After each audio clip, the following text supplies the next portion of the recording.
MRL Realty's Nature's Enclave Coastal Heaven theme-based resort villa plots ECR. மாதம் 10,000 வரை assured rental income. Lifetime free stay at resort. 30க்கும் மேற்பட்ட வசதிகளுடன். Call 9962888888. அன்னை Furnitures. அன்னை திருமண சீர்வரிசை பொருட்கள். டிவி, ஃபிரிட்ஜ், வாஷிங் மெஷின் உள்ளிட்ட 200க்கும் மேற்பட்ட பொருட்கள் அடங்கிய திருமண சீர்வரிசை ரூபாய் 99,000 மட்டுமே. தமிழகம் முழுவதும் இலவச டோர் டெலிவரி. தொடர்புக்கு 7550014440 9345044044. இரண்டாவது மதிப்பெண் என்று வைத்தாலே அது 716ஆக இருக்க முடியும். இந்த நிலையில முதல் முறையாக இதற்கு முன்பு எப்பொழுதுமே இல்லாத நிலையில் இந்த ஆண்டு 718 மற்றும் 719 என்ற வகையில் மதிப்பெண்கள் வழங்கப்பட்டிருக்கு. ஒரு மார்க் கம்மி, 2 மார்க் கம்மியா வந்திருக்கு. அதிகபட்சமாக ஒரே ஆண்டில் 3 மாணவர்கள் 720க்கு 720 எடுத்த நிகழ்வுகள் உண்டு. அதிகபட்சம் 3 மாணவர்கள் 720. அந்த எண்ணிக்கை இந்த ஆண்டு 67 என்று உயர்ந்திருக்கிறது. 650 என்பதே 30,000 மாணவர்கள். தேர்தல் முடிவுகள் வந்து கொண்டிருந்த அதே நாளில் மாலை ஒரு 4 மணி அளவில் நீட் தேர்வுக்கான முடிவுகள் வெளியிடப்படும். உங்களுக்கு சொல்லப்பட்டுச்சா இல்லையா? பொதுவாகவே தேர்வு எழுதுனா ஒரு டேட் சொல்லுவாங்கல்ல. ஜூன் 14 முடிவுகள் வெளியிடப்படும் என்று NTA பக்கத்துல இருந்து ஒரு அறிவிக்கவும் இருந்தது. June 4 election result. June 4 election result அன்னைக்கே நீங்க வந்து ரிசல்ட்டை வந்து வெளியிடுறீங்க. 10 நாளுக்கு முந்தி அந்த கால விரயத்தால் பாதிக்கப்பட்ட மாணவர்களுக்கு சலுகை மதிப்பெண், காம்பன்சேஷன் மார்க், கிரேஸ் மார்க் என்ற வார்த்தையில் அவர்களுக்கு மதிப்பெண் வழங்கப்பட்டதாகவும் NTA அவங்களுடைய தரப்பிலிருந்து சொல்லியிருக்காங்க. மிக அபிஷியலாக ட்வீட்டே பண்றாங்க. நாங்க இந்த மாதிரி கிரேஸ் மதிப்பெண் கொடுத்தோம், அதனால தான் 719 வந்துச்சுன்னு சொல்றாங்க. இப்ப 720 எப்படி வந்திருக்கும்னு உங்களுக்கு தெரியலாம். 720லும் எத்தனை கிரேஸ் மதிப்பெண் பெற்ற மாணவர்கள் இருக்கின்றனர் அப்படிங்கிற டேட்டா இருக்கா? இல்லை. ஆனால் இருக்க முடியுமா, முடியாதா? வாய்ப்பு இருக்கு. மிக வித்தியாசமாக என்ன நடந்திருக்குன்னா, ஹரியானாவில் ரெக்கார்டடாக 2 அந்த சீரியல் எண்ணிடப்பட்ட 2 வேறுபட்ட வினாத்தாள்களுமே அந்த பள்ளிக்கூடத்திற்கு போயிருக்கு. என்ன சரி, ஒரு மாணவனுக்கு 2 வினாத்தாள் லேட்டா வந்திருக்கான், அதனால அந்த பையனை கொடுக்குறாங்க. அப்படின்னா இவங்க லேட்டா வந்தப்ப இவங்களும் கேட்டிருக்கலாம்ல, கொடுத்துருப்பாங்களா? லேட்டா வந்தா கிரேஸ் மார்க் கொடுப்பாங்கிறது நம்மள்ட்ட புல்லட்டின்ல இல்ல. வட இந்திய மாணவர்களை தமிழக மாணவர்கள் மிக அதிகமாக கம்பீட் செய்யக்கூடிய ஒரு நிலை இருந்து கொண்டிருக்கிறது. இப்படி இருக்கும் பொழுது ஒரு ஃபேர் கிரவுண்ட் இல்லாம மன்னிச்சுக்கங்க, வடக்கு தெற்குலாம் பேசுறோம் அப்படின்னு நினைக்க வேண்டாம். ஆனா இந்த மாதிரியான பிரச்சனைகள் கிளம்பக்கூடிய இடங்களின் மையப்புள்ளின்னு பார்க்கும்போது வடக்கையா இருக்கிறதுனால நம்ம இதெல்லாம் நீங்க நாங்க சூப்பரா படிச்சுட்டு போய் எக்ஸாம் கொடுப்போம். அவங்க புது வகையா ஒரு சீட்டிங்கோட வரும். ஒரு வருஷம் கொஸ்டின் பேப்பர் லீக்கு, அடுத்த வருஷம் ஆள் மாறாட்டத்தில் எக்ஸாம், இன்னொரு வருஷம் கேட்டால் இப்படி ஒரு கிளாஸ் இருக்குது, கிரேஸ் மார்க்கு கூட கொடுக்கலான் இருக்கு. அதாவது தரமே தாரக மந்திரம் என்று சொல்பவர்கள், தரம் இல்லாத படிச்சுட்டு நீ வந்து எப்படி டாக்டர் ஆவேன்னு கேட்கக்கூடியவனுக்கு தேர்வு நடத்தவே தரம் இல்லையே, தேர்வு ஒழுங்காக நடத்தவே தரம் இல்லையே. நேராக போங்க, தெருவில் எத்தனை நீட் பிள்ளைங்க இருக்கிறாங்கன்னு கேளுங்க. உனக்கு 10 நிமிஷம் ஹாலில் லேட் ஆனிச்சுன்னா 10 மார்க் கிடைக்குமே தெரியுமான்னு கேளுங்க, ஆசிரியர்கள்ட்ட கேளுங்க. இந்த NTA-விற்கான இந்த கேள்விகள் எல்லாம் அமெரிக்காவை சார்ந்த ஒரு நிறுவனத்துக்கிட்ட இவங்க அவுட் சோர்ஸ் பண்ணி கொஸ்டின் எடுக்கிறாங்கன்ற தகவல் வரைக்கும் வந்துட்டு இருக்கு. உறுதிப்படுத்த வேண்டிய தகவல். AI மூலமாக கேள்விகள், கடந்த ஆண்டில் வந்த கேள்வி வந்துடக்கூடாது, அதோடைய பர்சன்டேஜ் இப்படி இருக்கணும், அதோட டிஃபிகல்ட்டி லெவல் இவ்வளோ இருக்கணும். AI பயன்படுத்தி 12வது படிக்கிற வயசு 16-17 வயசு மாணவர்களை எவ்வளவு சோதிப்பீர்? தலைநகரத்துக்கு அனுப்பி பிள்ளைங்களை படிக்க வைக்கிறதா, இல்லை பாட்னா மாதிரியான இடத்துக்கு போய் வந்து யார் கொஸ்டின் பேப்பர் கொடுப்பான்னு பார்த்துட்டு இருக்கிறதா? இது ஒரு ஸ்கேம்னு சொல்லுங்க, இல்லை பெரிய பிளண்டர்னு கூட சொல்லுங்க. ஆனால் இது தவறு. மாணவர்களுக்கு இழைக்கப்பட்ட அநீதி என்பது மட்டுமே உண்மை. உங்களுடைய ஊடகத்தின் வாயிலாக மாணவர்கள் நீட் தேர்வு என்ற வார்த்தைக்கு ஒரு சமமான பெயராக உதயநிதி ஸ்டாலின் அவர்களின் பெயரை நினைத்து கொண்டிருக்கிறார்கள்.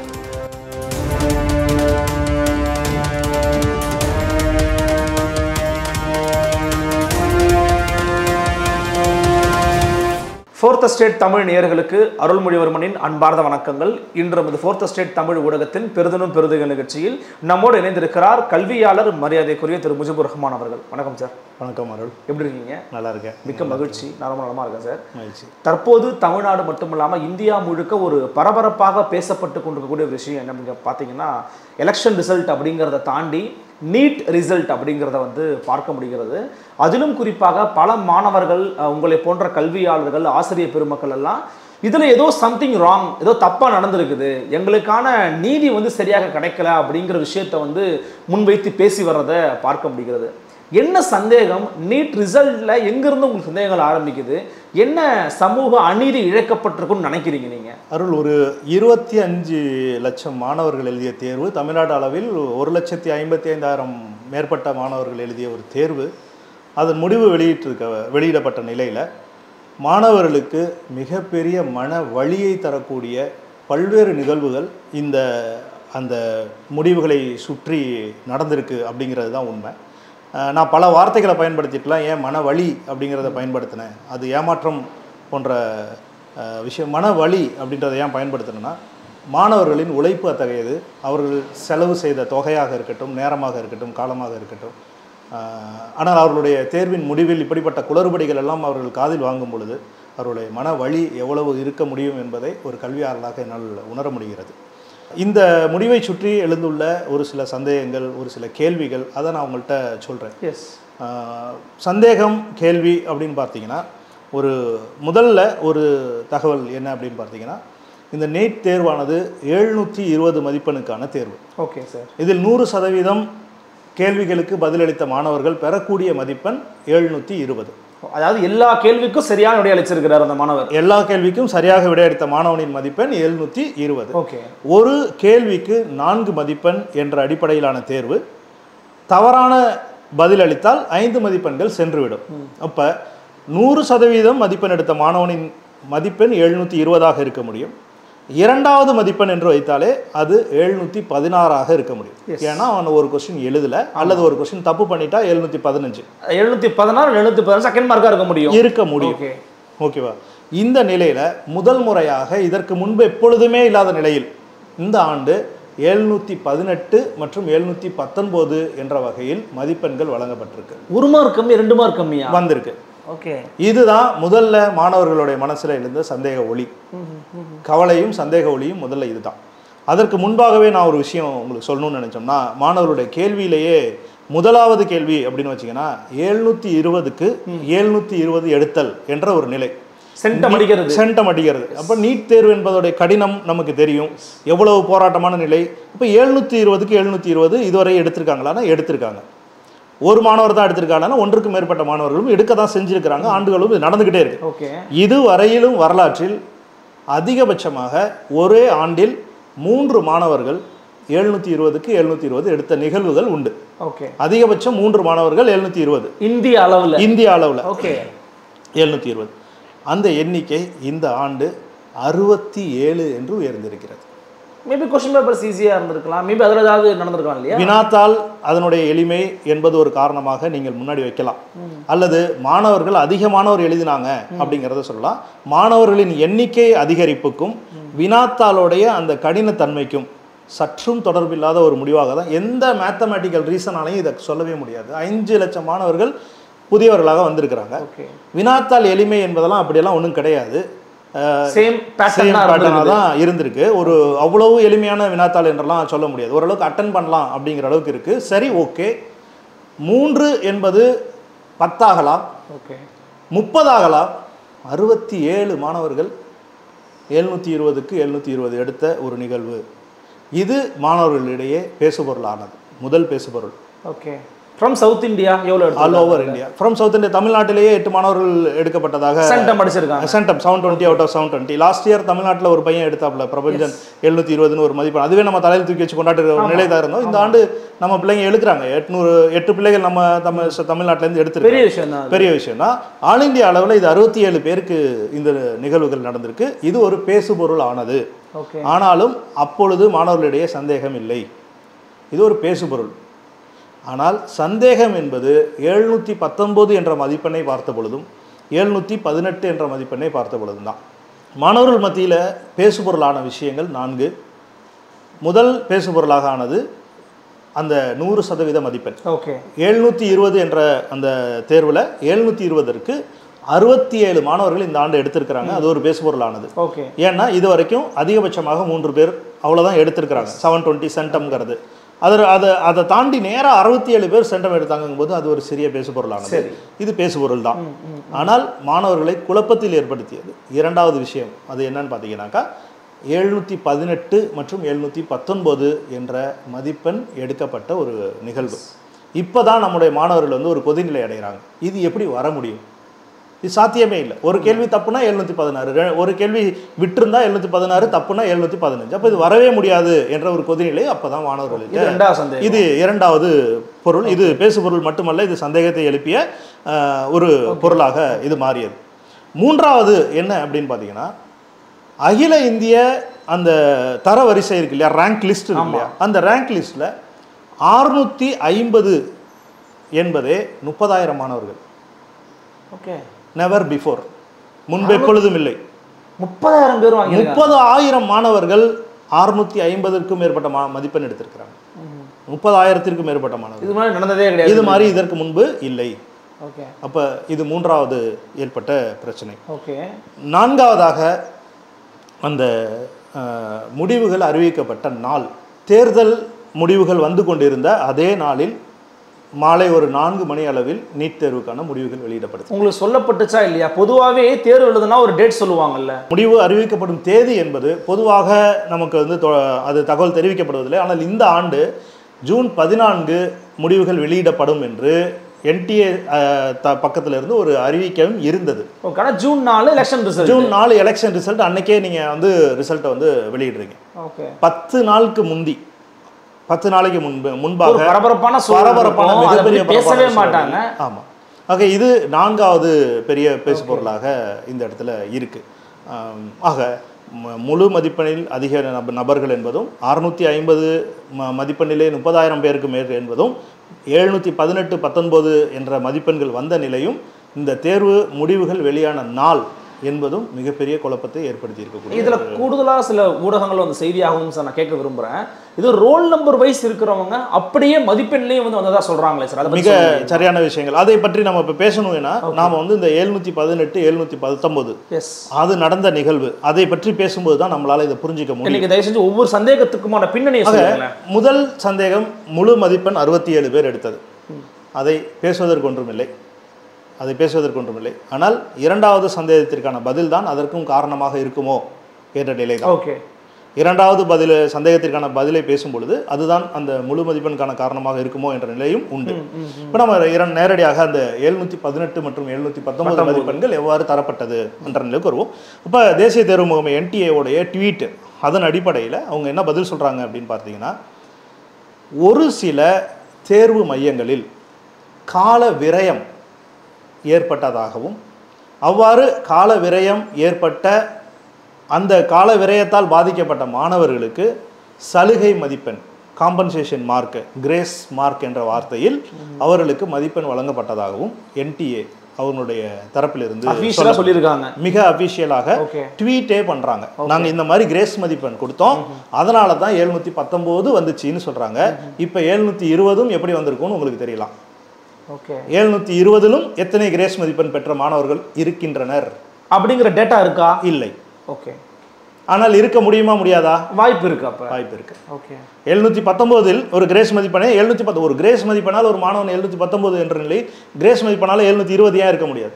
முதல்ல இந்த நேர விரயமால கொடுக்கறதுனா என்ன ப்ராசஸ் சார் இது? அது அவர்களுடைய விளக்கத்தின் அடிப்படையிலேயே, தேர்வு முகமையுடைய விளக்கத்தின் அடிப்படையிலே அவங்களே என்ன சொல்லியிருக்கிறாங்கன்னா, தேர்வு மையத்திற்கு என்று அந்த வினாத்தாள்கள் தயாரிக்கும் பொழுதே வினாத்தாள் கசிதல் போன்ற பிரச்சனைகளை தவிர்ப்பதற்காக 2 சீரியல் எண்கள் இடப்பட்ட வேறு வேறு வினாத்தாள்கள் வடிவமைக்கப்படும். Okay sir. இந்த வினாத்தாள்கள் வங்கிகளில் கண்டு சேமிக்கப்படும், பேங்க்ல தான் கொண்டு போய் வைக்கிறாங்க. பிறகு தேர்வு நாள் அன்று அந்த வங்கியில இருந்து அந்த வினாத்தாள்கள் தேர்வு மையங்களுக்கு எடுத்து செல்லப்படும். ஓகே, அவ்வாறு எடுத்து செல்லப்படும் பொழுது கூட அந்த மாவட்ட தேர்வு அதிகாரி மூலமாக அறிவுறுத்தப்பட்டிருக்கும் எந்த சீரியல் நம்பர் இன்னைக்கு நம்ம கொடுக்க போறோங்கிறது. பிறகு அந்த ஒரு கட்டு தான் வந்து அந்த எக்ஸாம் சென்டருக்கு போகும், அதுதான் விநியோகிக்கப்படும். சரி, மிக வித்தியாசமாக என்ன நடந்திருக்குன்னா, ஹரியானாவில் ரெக்கார்டடாக 2 அந்த சீரியல் எண் இடப்பட்ட 2 வேறுபட்ட வினாத்தாள்களுமே அந்த பள்ளிக்கூடத்திற்கு போயிருக்கு.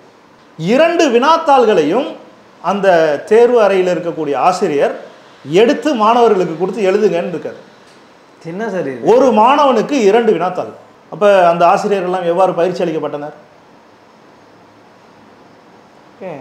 வருவோம், இது அப்புறம் பேசலாம்.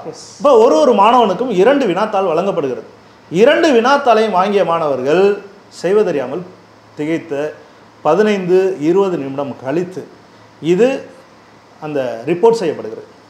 ரிப்போர்ட் செய்யப்பட்ட நிலையில் பிறகு வந்து எக்ஸ்ட்ராவாக கொடுக்கப்பட்ட பேப்பரை திருப்பி வாங்கிடுறாங்க. ஓகே, திருப்பி வாங்கிடுறாங்க.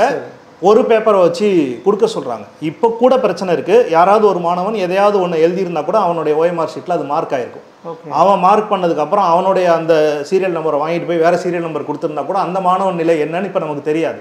15 நிமிடமாக 2 கேள்வித்தாள்களையும் வைத்துக்கொண்டு இந்த மாணவர்கள் சிரமப்பட்டதாகவும் பிறகு அவர்களிடமிருந்து அந்த வினாத்தாள்கள் வாங்கப்பட்டதாகவும் அந்த விரயமான 15 நிமிடத்திற்கும் நாங்கள் கிரேஸ் மதிப்பெண் வழங்கினோம் என்று தேசிய தேர்வு முகமை சொல்கிறது. அது கொடுக்குற நேரமே கொடுத்துட்டு போயிருக்கலாமே சார். அதுவே சரியாக இருக்கும். கால விரயத்திற்கு காலம் தந்தால் சரி. ஓகே, 15 நிமிஷம் லேட்டாக பரீட்சை ஆரம்பித்தோம், 15 நிமிஷம் லேட்டாக முடித்தோம்னா இங்கே பஞ்சாயத்தே முடிஞ்சது, எதுவுமே இல்லை. 15 நிமிடத்திற்கான மதிப்பெண் எவ்வாறு கணக்கிடப்படுகிறது, எவ்வாறு கணக்கிட முடியும்? அதுதான் $1000 இன்னும் எந்த தரவுகளும் இல்லை. மாணவர்கள் ஆர்டிஐ மூலமாக வினா எழுப்பி காத்து கொண்டிருக்கிறார்கள். ஓகே, வினா எழுப்பி காத்து கொண்டிருக்கிறார்கள். தரவுகள் வரவில்லை. துல்லியமாகவும் தெளிவான பதில்களோ விடைகளோ கிடைப்பதும் இல்லை. காலதாமதம் ஏற்படுகிறது. மாணவர்கள் மிகப்பெரிய மன வருத்தத்திற்கு ஆளாகிறார்கள், மன அழுத்தத்திற்கு ஆளாகிறார்கள்.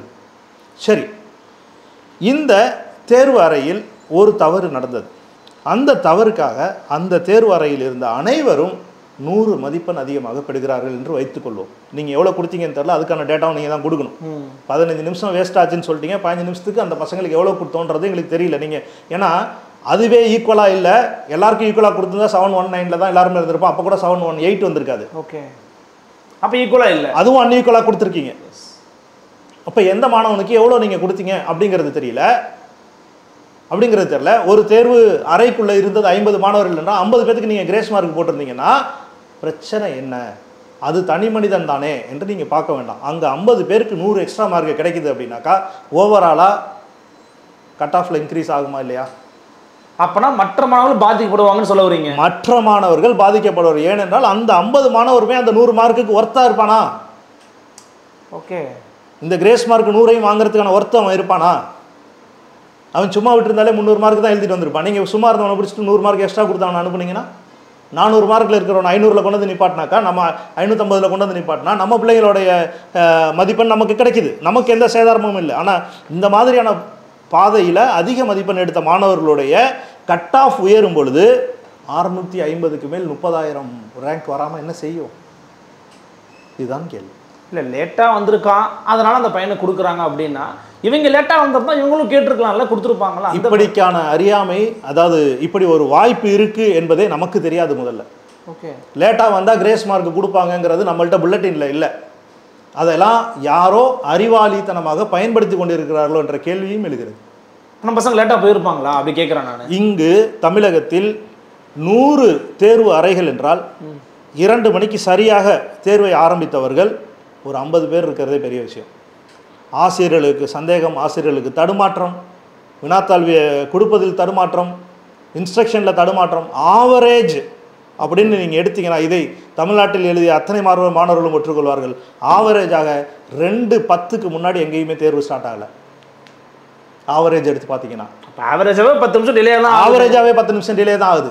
ஓகே, ஆவரேஜாக 10 நிமிஷம் டிலே தான் ஆகுது. அங்கே ஒரு இன்சிடென்ட் வந்து ரெக்கார்டட் ஆகி அதுக்கு பிறகு நீங்கள் மதிப்பெண் கொடுத்ததா சொன்னீங்க. இப்படி இன்சிடென்ட்லாம் ரெக்கார்ட் ஆகும் பொழுதே உங்கள் சைட்லேருந்து எந்த அறிவிக்கவும் இல்லை. அது உங்களுடைய டிரான்ஸ்பரன்சி மேலே எங்களுக்கு சந்தேகத்தை ஏற்படுத்துது.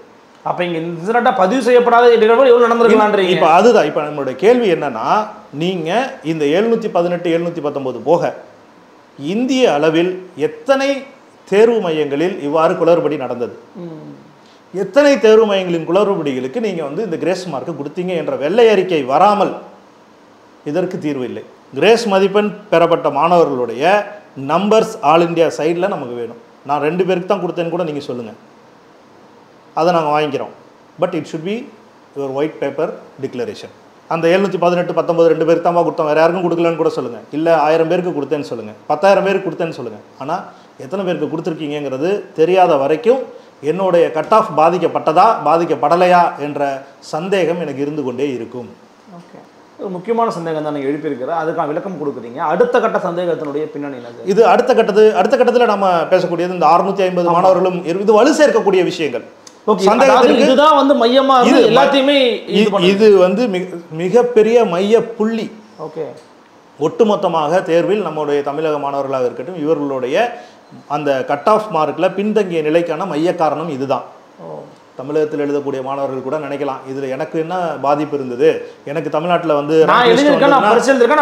வந்துருச்சுன்னு நினைப்பாங்க, தமிழ்நாட்டில் ரேங்க் லிஸ்ட் வந்துச்சுன்னா நான் ஒன்றும் பாதிக்கப்பட மாட்டேனே அப்படின்னு கூட இவங்க நினைக்கலாம். ஆனால் தமிழ்நாட்டில் இருந்து ஆல் இண்டியா ரேங்கிங்காக போராடக்கூடிய மாணவர்கள் எவ்வளோ பேர் இருக்காங்க.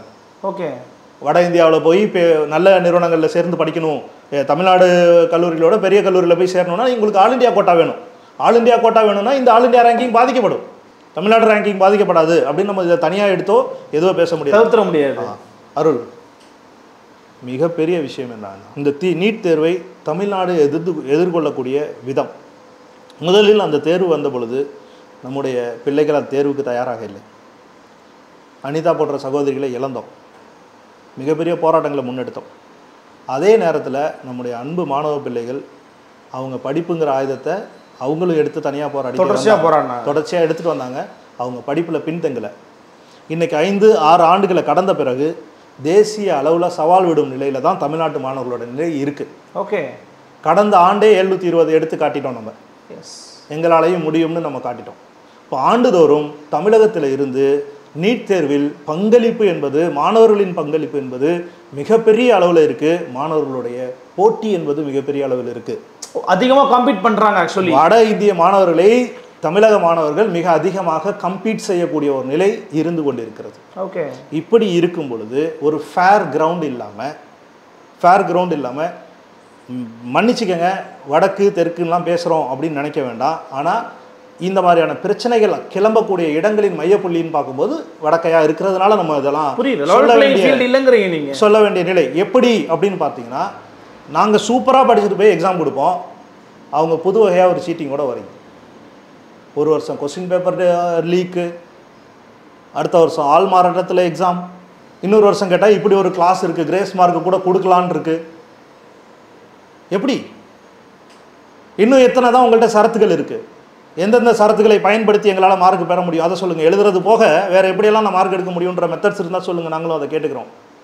எங்கள் தமிழ்நாட்டில் நடந்த அந்த டிலேக்கெல்லாம் நாங்களும் ஒரு லிஸ்ட்டு கொடுக்குறோம். அருள், மிக எளிதாக சொல்கிறேன், தமிழ்நாட்டில் நீட் தேர்வு மையங்களில் சிசிடிவி கேமரா செக் பண்ணாலே இதற்கான ஆதாரம் கிடைக்கும். அப்போது டிமாண்ட் பண்ணவனுக்கு நீங்கள் கொடுத்துட்டீங்க, டிமாண்ட் பண்ணாதவனுக்கு நீங்கள் கொடுக்கல. ஏன்னா எங்களுக்கு டிமாண்ட் பண்ண தெரியல, டிமாண்ட் பண்ணலான்னே எங்களுக்கு தெரியல, வாய்ப்பு இருக்கிறதே தெரியல. எங்கள் சூப்பர்வைசர் கொடுத்தாரு, அவர் தான் 5 நிமிஷம் லேட் பண்ணிட்டாரு, பரவாயில்ல போன்னு எழுதிட்டு வர பிள்ளைங்க தான் எங்கள் பிள்ளைங்க. இதை போய் எங்கே ரிப்போர்ட் பண்ணோம் அப்படின்ட்டு 5 மதிப்பெண் 5 நிமிஷம் லேட்டு எனக்கு 20 மார்க் கிடைக்கும்னு சொன்னால் எங்கள் பிள்ளைங்க கம்ப்ளைண்ட் கொடுத்துருந்தா நீங்கள் கம்ப்ளைண்ட்டே ஹேண்டில் பண்ண முடியாது. அப்போ டிரான்ஸ்பரண்டாக விதி இல்லையா அல்லது விதி தெரியலையா? யார் மேலே ஒரு சிலருக்கு நம்மளுடைய சந்தேகம் என்ன, இவ்வாறான விதிகள் எல்லாம் யாருக்கோ தெரிகிறது, அவர்கள் இதையெல்லாம் பயன்படுத்துகிறார்கள், இவ்வளோதான். இவ்வாறான விதிகள் யாருக்கோ தெரிகிறது. மிக சாதாரணமான ஒரு கேள்வி, 10 நிமிஷம் லேட்டாகி வந்த பையனுக்கு கிரேஸ் மார்க் கொடுத்துட்டீங்க. அப்படி லேட்டாக ஒரு தேர்வை நடத்திய அந்த தேர்வு அதிகாரி மீது என்ன நடவடிக்கை எடுத்தீர்கள்? யார் அந்த தேர்வு அதிகாரி? என்ன நடவடிக்கை எடுக்கப்பட்டது? ஓகே, 2 குறியீடுகள் இடப்பட்ட கேள்வித்தாள் சென்றதே தவறு. எப்படி ஒரு வாத்தியார் கொடுத்தாருன்னு நீங்கள் வாத்தியார் மேலே தூக்கி போட வேண்டாம்.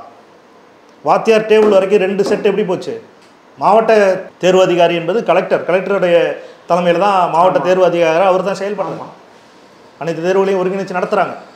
இப்போ 2 வினாத்தாள்கள் போனது யாருடைய குற்றம்? இதற்காக என்ன நடவடிக்கை எடுத்தீங்க? கிரேஸ் மார்க் கொடுத்துட்டா சரியா போச்சா?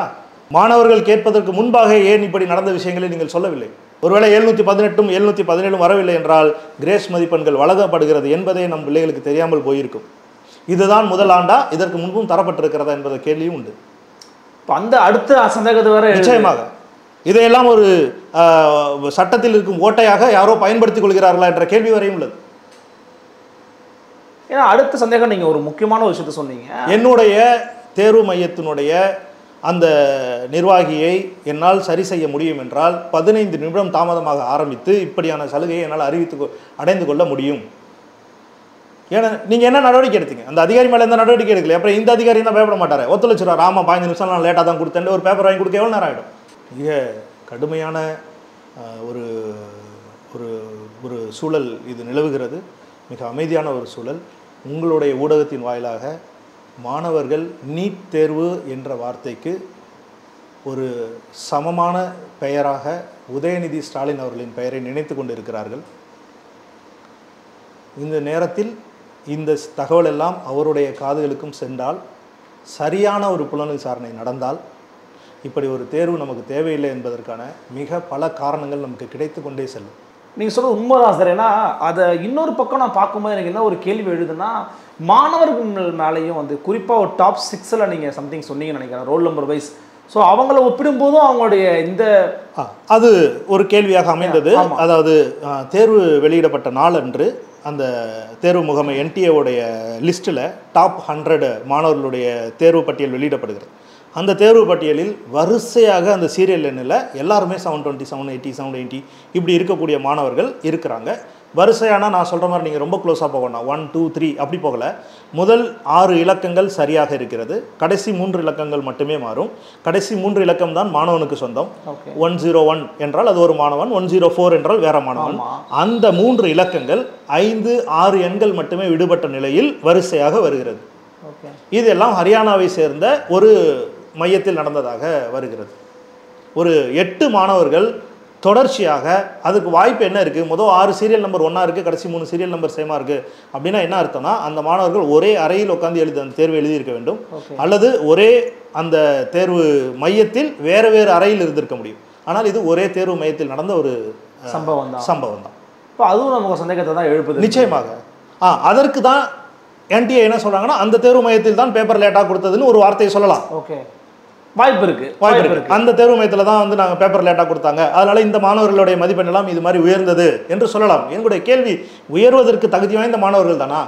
இப்போ இது எப்படி இருக்குன்னா, இப்போ உயர்ந்த மதிப்பெண் வாங்கின எல்லோருக்குமே கிரேஸ் மார்க் கொடுத்துருக்காங்கன்னா, அப்போ உண்மையிலேயே தமிழ்நாட்டில் கொஞ்சம் டிலே ஆகி கூட கொஞ்சம் நெருக்கமாக போயிருக்கிற எங்க பிள்ளைங்க வேணாம், எங்க பிள்ளைங்க நீங்க 650 எடுத்த பிள்ளைக்கு நீங்க 20 மார்க் கிரேஸ் கொடுங்க, 30 மார்க்கு கிரேஸ் கொடுங்க. எவ்வளோ பெரிய பெரிய இன்ஸ்டியூட்டில் இடம் கிடைக்கும்? ஆல் இண்டியா கோட்டாவில் கிடைக்கும், தமிழ்நாடு கோட்டாவில் கிடைக்கலன்னா ஆல் இண்டியா கோட்டாவில் எடுக்கிறேன்ட்டு போவாங்களே. ஒரு 10 மதிப்பெண் என்பது தேர்வில் என்ன செய்யும்? ஒரு மதிப்பெண் என்ன செய்யும் உங்களுக்கு தெரியாது இல்லையா? கண்டிப்பாக புள்ளி கூட எவ்வளோ வேலைகள் செய்யுது உங்களுக்கு தெரியாது இல்லை. தேர்வில் ஒரே ஒரு மதிப்பெண் அப்படிங்கிறது என்ன அப்படிங்கிறது நமக்கு அதோட வேல்யூ என்னன்னு நமக்கு தெரியும். இப்போ எவ்வளோ உயர்ந்திருக்குது கட் ஆஃப்? போன வாட்டில் எவ்வளோ உயர்ந்திருக்குது? இனி அவருடைய ரேங்க் லிஸ்ட் வந்து அகில இந்திய ரேங்க் லிஸ்ட் வந்து படுபாதாள நிலையில் இருக்கிறது. 650க்கு மேலேயே 30,000 மாணவர்கள் என்ற நிலை. இன்னும் 600க்கு அடுத்த ரேங்கை நம்ம எண்ணி பார்த்தோம் அப்படின்னாக்கா, அது எல்லாமே 600 என்பதே அந்த சீட்டு கிடைப்பதற்கான மார்க்கான்னு தெரியல. ஓகே, 600 சீட்டு கிடைப்பதற்கான மார்க் இயல்பா 530 வரைக்கும் வரும். ஓகே, 530 வரைக்குமே வந்து சீட்டு கிடைக்கக்கூடிய ஒரு நிலையெல்லாம் இருக்கும். இது தமிழ்நாடு அளவில் நான் சொல்லக்கூடியது. இவர்கள் இந்த ஆண்டு செய்து வைத்திருக்கக்கூடிய நிலை என்பது மாணவர்கள் மத்தியில் மிகப்பெரிய சந்தேகத்தையும் சஞ்சலத்தையும் ஏற்படுத்தி இருக்கிறது. மட்டுமல்ல, தொடர்ந்து தேர்வு எழுதக்கூடிய மாணவர்களின் பெற்றோர்கள் வரையிலும் இது அமைதியின்மையை தான் ஏற்படுத்துகிறார்கள். மிகப்பெரிய, அதாவது தரமே தாரக மந்திரம் என்று சொல்பவர்கள், தரம் இல்லாத படிச்சுட்டு நீ வந்து எப்படி டாக்டர் ஆகுன்னு கேட்கக்கூடியவனுக்கு தேர்வு நடத்தவே தரம் இல்லையே, தேர்வை ஒழுங்காக நடத்தவே தரம் இல்லையே. எத்தனை குளறுபடிகள், வாய் விட்டு சொல்லாத குளறுபடிகள் தமிழ்நாட்டில் அத்தனை நடந்திருக்கு. நம்ம எல்லாம் ஓரளவுக்கு எதையும் பெரிதுபடுத்தாத ஒரு சமுதாயமாக வாழ்ந்து கொண்டு கடந்து போயிடுவோம். 5 நிமிஷம் 10 நிமிஷத்தை நம்ம பெருசாக பார்க்க மாட்டோம். 5 நிமிஷம் இன்னைக்கு இவ்வளோ பெரிய வேல்யூனா நம்ம பிள்ளைங்க கேட்டு வாங்கியிருப்பாங்க. அருள், இப்படி கேட்டு வாங்க முடியுமா? நீங்கள் நேராக போங்க, மைக் வச்சுருக்கீங்க, நேராக போங்க, தெருவில் எத்தனை நீட் பிள்ளைங்க இருக்கிறாங்கன்னு கேளுங்க. உனக்கு 10 நிமிஷம் ஹாலில் லேட் ஆனிச்சுன்னா 10 மார்க் கிடைக்குமே தெரியுமான்னு கேளுங்க. ஆசிரியர்கள்ட்ட கேளுங்க, உனக்கு இப்படி ஒரு பவர் இருக்குது, இதை நீ கேட்டு வாங்கலான்றது தெரியுமா? சூப்பர்வைசர் கொஸ்டின் கொடுத்த சூப்பர்வைசருக்கு தெரியுமா? ஐயோ நான் லேட்டாக கொடுத்தனா இவன் மார்க் கேட்பானேன்றது தெரியுமா? இவ்வளோ பெரிய ஒரு ஷாக்கிங்காக இருக்குது. இல்லை, நீங்கள் வெளியில் தெரிஞ்ச விஷயங்கள் இவ்வளோ சொல்கிறீங்க. பொதுவாக இதில் சில பூடகமாக சில விஷயங்கள் பூடகமாக பேசக்கூடிய விஷயங்கள்லாம் மிக அதிகமாக இருக்கிறது. அது கேள்வி நம்மளுடைய கல்லூரிகள் வந்து அதுக்கான மாணவர்களை தேர்ந்தெடுக்கக்கூடிய நிகழ்வு தான் இது. கல்லூரியில் அட்மிஷனுக்கான ஒரு எக்ஸாம், அதுக்கு இவங்க வந்து சோர்ஸ் பண்ணியிருக்கிறது தேசிய தேர்வு முகமை NTA. ஆனால் நாம் கேள்விப்படக்கூடிய தகவல் என்னென்னா, இந்த NTA-விற்கான இந்த கேள்விகள் எல்லாம் அமெரிக்காவை சார்ந்த ஒரு நிறுவனத்துக்கிட்ட இவங்க அவுட் சோர்ஸ் பண்ணி கொஸ்டின் எடுக்கிறாங்கன்ற தகவல் வரைக்கும் வந்துட்டு இருக்கு. நம்ம உறுதிப்படுத்த வேண்டிய தகவல். ஆமாம், உறுதிப்படுத்த வேண்டிய தகவல். ஓகே, அமெரிக்காவில் இதற்கான கேள்விகள் எல்லாம் அச்சடிப்பது என்பதில்லை, அதாவது கொஸ்டின் செட்டிங் இருக்கு இல்லையா, கேள்விகளை தயாரித்தல், அதுவே அமெரிக்காவில் தான் ஒரு வேற கம்பெனி, ஒரு பிரைவேட் கம்பெனி தான் இந்த கொஸ்டின்ஸ் எடுக்கிறாங்கன்றது வரைக்கும் நம்ம கேள்விப்படுறோம். இதெல்லாம் நமக்கு புதிய தகவலாக இருக்குது.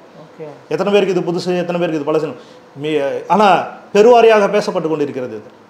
ஆர்டிஃபிஷியல் இன்டெலிஜென்சி தொழில்நுட்பத்தை பயன்படுத்தி கேள்விகள் எடுக்கிறார்கள். ஏஐ மூலமாக கேள்விகள், கடந்த ஆண்டில் வந்த கேள்வி வந்துடக்கூடாது, அதோடைய பர்சன்டேஜ் இப்படி இருக்கணும், அதோட டிஃபிகல்ட்டி லெவல் இவ்வளோ இருக்கணும்னு ஏஐ பயன்படுத்தி 12வது படிக்கிற வயசு 16-17 வயசு மாணவர்களை எவ்வளோ சோதிப்பீர்கள்?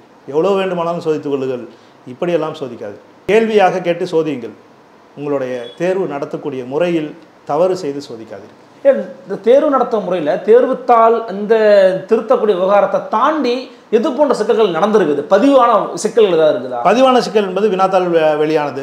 பாட்னாவில் அரெஸ்ட் பண்ணாங்க, அரெஸ்ட் பண்ணியிருக்காங்க. ஓகே, வினாத்தாள் கசிவு பாட்னாவில் நடந்து அவர்களை அரெஸ்ட் பண்ணி இன்னைக்கு அவங்க உள்ளதான் இருக்காங்க. அவங்கள கேட்டாக்கா இது 7 பேருக்கு கொடுத்தாங்களோ 10 பேருக்கு கொடுத்தாங்களோ ஒரு டீமுக்குள்ளே வச்சு பண்ணிக்கிட்டது மாதிரி அவங்க எல்லாம் பேசுகிறாங்க. இன்றைய தகவல் தொழில்நுட்ப காலத்தில் ஒரு வினாத்தாள் கிடைத்த பிறகு அது வெறும் 7 பேருக்கு மட்டும் பகிரப்படும் என்பதை நீங்கள் நம்புகிறீர்களா? வாட்ஸ்அப் அம்சம் 1000 பேருக்கு போயிருமே, நீங்கள் நம்புகிறீர்களா? இல்லை. என்னங்க படிக்கிறதா இல்லை இதெல்லாம் எங்கே நடக்கும்னு நாங்கள் தேடிட்டு உட்காந்துருக்கிறதா? சொல்லுங்கள். தலைநகரத்துக்கு அனுப்பி பிள்ளைங்களை படிக்க வைக்கிறதா, இல்லை பாட்னா மாதிரியான இடத்துக்கு போய் வந்துட்டு யார் கொஸ்டின் பேப்பர் கொடுப்பான்னு பார்த்துட்டு இருக்கிறதா?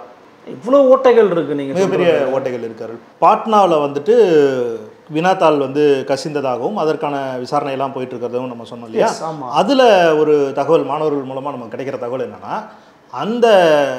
அந்த செய்தி கம்ப்ளைண்ட் ஆகி அது கோர்ட் வரைக்கும் போனப்போ நீதிமன்றத்தால் வழங்கப்பட்ட விஷயம் உத்தரவு என்பது என்னன்னு பார்த்தீங்கன்னாக்கா, இதற்கான விசாரணை இப்போ கோர்ட் லீவில் இருக்குது, சம்மர் ஹாலிடேஸில் இருக்குது. ஆனால் கொஸ்டின் பேப்பர் லீக் ஆனதை வச்சு எங்களால் இந்த ரிசல்ட் டிக்ளரேஷனை ஸ்டே பண்ண முடியாது.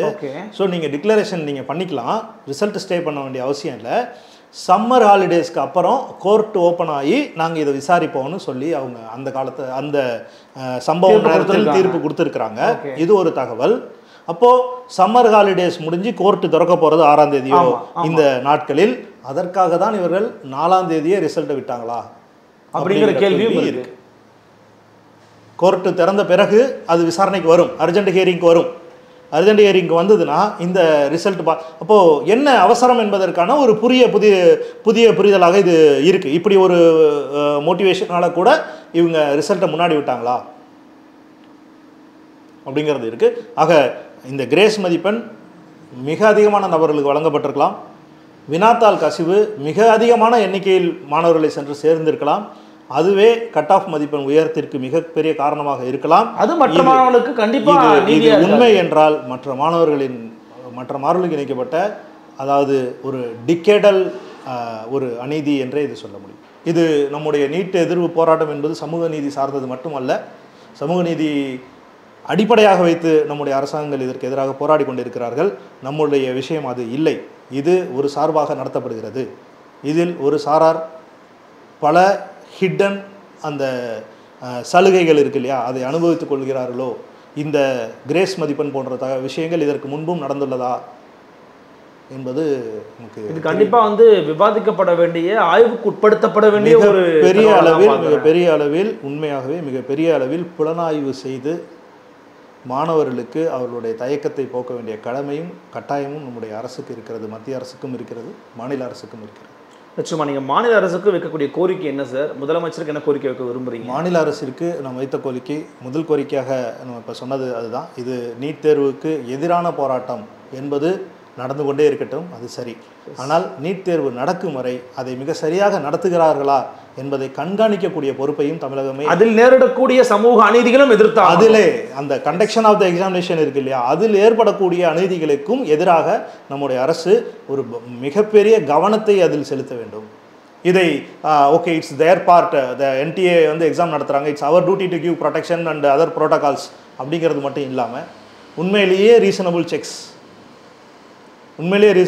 வச்சுட்டு மாணவர் என்னென்ன வகையான தவறுகள் எல்லாம் நடக்க முடியும் அப்படிங்கிறதெல்லாம் நாங்கள் பார்த்துக்குவோம் தான் என்டிஏவும் சொல்லுவாங்க, சென்ட்ரல் கவர்மெண்ட்டும் சொல்லுவாங்க. அவங்க பார்த்துக்கட்டும், பிரச்சனை இல்லை. இருந்தாலும் நம்மளுடைய தரப்பில் இருந்தோம் நாம் தவறுகள் எதுவும் நடக்காமல் இந்த தேர்வை நடத்த வேண்டிய, அதை உறுதி செய்ய வேண்டிய கட்டாயம் தமிழக அரசுக்கு இருக்குது. இது தனி. இந்த தேர்வு நடந்தால் அந்த தேர்வு ஒழுங்காக நடக்க வேண்டும். நடக்கும் காலம் வரை இந்த தேர்வு ஒழுங்காக நடக்க வேண்டும். அதை உறுதி செய்ய வேண்டியது தமிழக அரசின் கடமை. இரண்டாவதாக அந்த சமூக நீதி சார்ந்த நம்முடைய போராட்டங்களை முன்னெடுத்து இந்த மருத்துவக் கல்லூரிக்கான அந்த மாணவர் சேர்க்கை என்பது முழுவதும் நம்முடைய கட்டுப்பாட்டில் இருக்கும் வரையில் இதற்கான விடை என்பது மிக சரியாக அமையாது என்பது என்னுடைய கருத்து. அருள், மிக முக்கியமான ஒரு விஷயம் என்னென்னா, சந்தேகத்தின் ஒரே காரணம் எலெக்ஷன் முடிவுகள் அறிவிப்பு நடந்து கொண்டிருக்கும் பொழுது 10 நாட்களுக்கு முன்பாகவே 15-14 அந்த வெளியிடப்பட வேண்டிய ரிசல்ட்ஸை 10 நாள் ப்ரீபோன் பண்ணி நீங்கள் வெளியிடப்பட வேண்டிய அவசியம் என்ன வந்தது? முக்கியமான ஒரு சந்தேகம். அது ஒரு பேசுபொருளாவே மாறாது, கவனமே இல்லை. இன்னைக்கு எங்களை தாங்கி பிடிக்க வேண்டிய தலைவர்கள் எல்லாம் அவர்களுடைய வேலையில் மிக பிஸியா இருக்காங்க. பேசுவாங்களானே தெரியல. நல்லா இன்னைக்கு 3 நாள் ஆனதுனாலேயாவது இப்போ கொஞ்சம் பேர் காதலையாவது இது விழுவுமா என்னன்னு எனக்கு தெரியல. ஆனால் அன்றைய நிலைமை அப்போ இந்த எலெக்ஷன் ரிசல்ட் அன்னைக்குங்கிறத தேர்ந்தெடுத்த நோக்கமே சந்தேகத்தை ஏற்படுத்தக்கூடிய வகையில் அமைந்திருக்கிறது. அது நீட்டு தேர்வை வந்து எலெக்ஷன் பரபரப்பில் வெளியிட்டார்களா அல்லது எலெக்ஷன் பரபரப்பை பயன்படுத்தி நீட் தேர்வை வெளியிட்டார்களா அல்லது நீட் பரபரப்பை ஏற்படுத்தி எலெக்ஷன் முடிவில் ஏதாவது நடந்ததா? 2 சந்தேகமும் உங்களுக்கு சந்தேகமும் இருக்கு. இந்திய திருநாட்டின் இருபெரும் நிகழ்வுகள். ஆமாவா இல்லையா? நீங்க சொல்லுங்க. உண்மைதான் சார். அது இருபெரும் நிகழ்வு, எதிர்காலமானவருடைய கனவு அன்று வெளியிட வேண்டிய அவசியம் குறிப்பிட்ட தேதியாக இருந்திருந்தாலும் பரவாயில்ல. குறிப்பிட்ட தேதிக்கு முன்னாடி 10 நாளைக்கு முன்னாடி வெளியிடுறீங்க. இன்னும் அதுக்கு முன்னே நடந்த சில நிகழ்வுகளும் உண்டு. மாணவர்கள் வந்து அந்த ஆன்சர் கீ விடுவாங்க, அந்த ஆன்சர் கீக்கான சேலஞ்சிங்னு பண்ணுவாங்க. ஓகே, அந்த ஆன்சர் கீ வெளியிடப்பட்டது, மாணவர்களும் அந்த ஆன்சர் கீ சேலஞ்ச் பண்ணியிருக்காங்க. அதுக்கான பதில்கள்லாம் வந்து கொண்டு இருக்கக்கூடிய அந்த காலகட்டம் தான். பொதுவாக அதுக்கெல்லாம் டைம் கேப் நிறையாவே கொடுப்பாங்க. கீ ஆன்சர் கொடுத்து அதுக்கான சேலஞ்சு டைம் கொடுத்து அந்த சேலஞ்சு டைமுக்கு போதுங்கிற அளவுக்கு சாட்டிஸ்ஃபேக்டரி அந்த டூரேஷன் இருக்கும். இப்போ வந்து நமக்கு பார்த்தீங்கன்னா கீ ஆன்சர் வந்ததுலேருந்து 5லேருந்து 7வது நாளில் ரிசல்ட் வந்துருச்சு. அவ்வளோ அவசரம். அப்போ இது எல்லாம் எப்படி ஒரு புள்ளியில் இத்தனை அதாவது அவர்கள் சொல்லும் காரணம் ஒரு பக்கம் இருக்கட்டும், இத்தனை சந்தேகங்கள் ஒரே புள்ளியில் எப்படி வர முடியும்? தேர்வு அந்த எலெக்ஷன் ரிசல்ட் அன்னைக்கு நீங்கள் ரிசல்ட் விடுறது, ப்ரீபோன் பண்ண வேண்டிய அவசியம், கொஸ்டின் பேப்பர் சேலஞ்சிங்க்கு போதிய அவகாசம் கொடுக்காத இல்லை. கொடுத்தீங்க, இல்லைன்னு சொல்லலை, போதிய அவகாசம்ன்ற வார்த்தையை நீங்கள் எடுத்துக்கணும். அந்த நிலை இருக்குது. இப்போ இதெல்லாம் ஒரு புள்ளியில் எப்படி அமையும்? இன்னும் விடை கிடைக்காத ஒரு கேள்வி, வினாத்தால் வெளியானது உண்மை எத்தனை மாணவர்களிடம் சென்று சேர்ந்தது? 650 மார்க்குக்கு மேலே நீங்கள் 30,000 பேர் இருக்கானே.